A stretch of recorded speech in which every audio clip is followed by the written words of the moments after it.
Alam mo, magmula noong 2023, na kalakasan ng pagpasok ng investment, humina ng humina. Dahil sa, maraming rason. Among others, ngayon, ito namang problema natin dito sa corruption issue na alam ng buong mundo dahil hindi naman natin ba itatago yan. Meron tayong mga partners pa na mga supposed to be allies, mga number one trading partners natin na even nagbigay ng advisory against coming here. So tayo, dito sa ating review ngayon, kulela tayo sa investment, kulela tayo sa tourism. Dapat sana mas-solve natin itong problema nating issue sa confidence para mas mabilis para ito 2026 gumaganda naman ating economic outlook.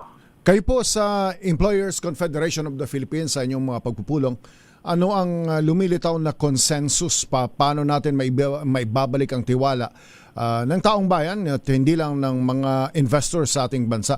Mayroon ho ba kayong mga ilang specifics recommendation due to massive corruption, negligence that had happened?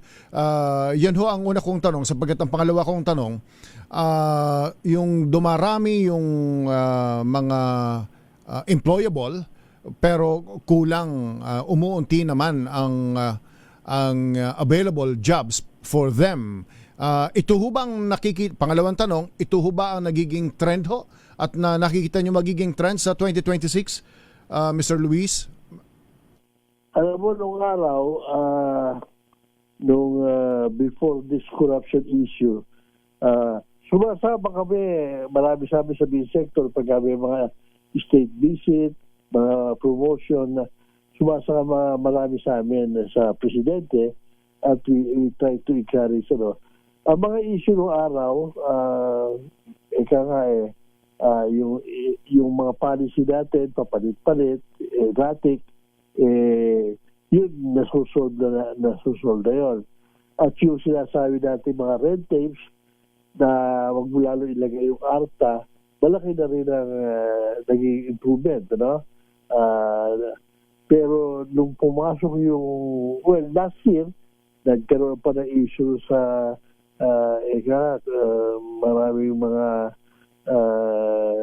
dumating na problema tungkol sa may mga foreigners na mga nakuha ng mga at pinibibintangan na hindi masyadong natin sa kidnapping, nasolve na rin yun, nawala na yun. Pero nung pumasok itong issue ng corruption, masyadong maingay, buong mundo alam na alam, So, kailangan masolve natin to, put closure in this as soon as possible. Unfortunately, parang hindi maganda ang dating nitong closure, nagmamadali ang tao, naghihintay, pero parang bitin, Hanggang ngayon, yung ICI, tinayo, pero parang naging negative pa dating dahil wala nangyayari at naghihingi ng na closure ng mga tao. Sa halip na matapos, lumalawak pa nga yung ingay dahil itong maliwanag naman ang pinag-uusapan natin, yung corruption issue sa 2025 na budget, yung iba mga nasa gobyerno natin, para wag sila mabanto ng sisi sa kanila, pinalalawak pa sa ibang administrasyon, pinalalawak pa rin sa ibang mga tao, ang daming sinasabi. Sana, mag-focus tayo sa 2025, para appealing ng mga investors. Matatapos to, pero pag pinalalawak natin masyado, hindi maniniwala mga investors sa masosolve natin dito in a short time or a medium term.